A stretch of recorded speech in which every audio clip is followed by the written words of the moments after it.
So today I'm going to go over the different features in Pear Deck that your students can view.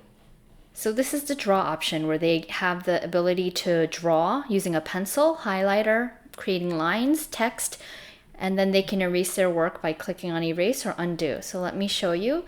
It says draw a circle around 2 or more text features. They can choose whatever colors they want. Let's say I want to circle that. They can also change the size. So if that was too thick, they can also circle another text feature. Then it says to highlight the heading. So they can take their highlighter. Again, they can choose any color they want, change the size, and highlight. And the next one is also the draw feature, but you can use it in a different way.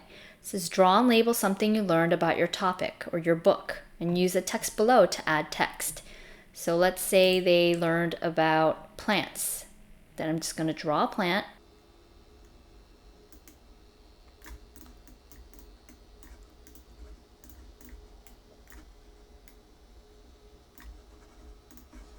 Then they can use the text to write what they learned. Let me show you the line in case they want to make a line, straight lines. And if they wanted to erase it, they can erase, but oops, they didn't mean to do that. They can click on undo. The next slide has text as well as audio. Whenever you include audio, this will appear. So you don't want to get rid of that. They don't click here, but if they look down, they'll see headphones. They click on that, and then they would press play. This is where you can type in what you're wondering or what you're thinking from the book you've read. And this is where they can type in, I wonder why plants need water. They can also add another response. I think plants need soil. The next feature is Immersive Reader. So that's for your students. They'll see a book with this icon. If they click on that, it can read to them what you have written on your slide, and they can have it read to them. Think about how fiction and nonfiction texts are similar and different.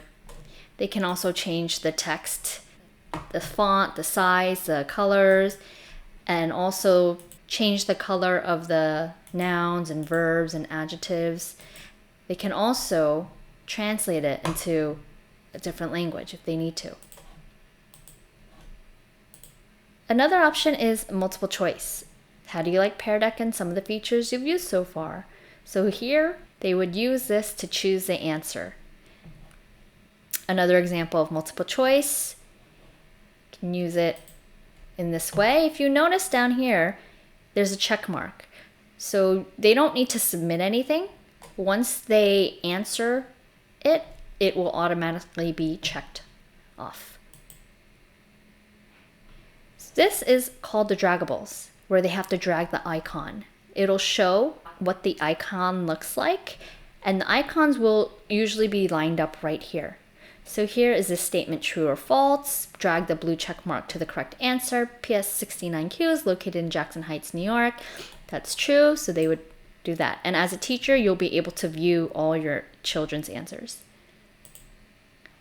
Here's another different way that they can drag the icon. They can drag each star on a US symbol. And they have a lot of different icons that you can use. Maybe for math, drag the icon to the correct, to make the equation correct. This is another draggable, or drag the icon. For example, this is a stress test. How has your level of stress been lately? And they can position it to where they feel. This is a number slide where they have to enter a numerical number.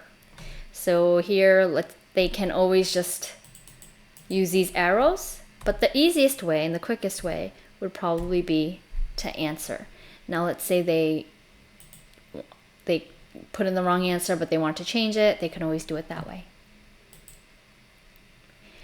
So these are embedded websites. So as you can see, this is what the slide looks like. It's hard to read, so they can just click on this and it'll bring them to the full page.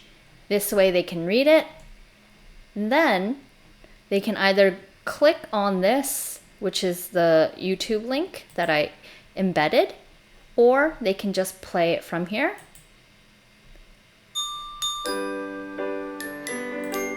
Now, some children using tablets may not have this option, so they're next to this Pear, they can always click on the link there and it'll bring them to the website.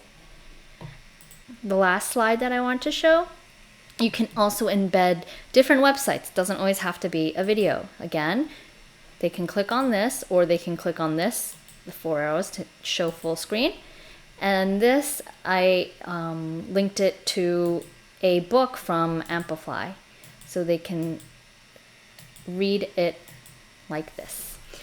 Okay, hope you were able to learn a few things.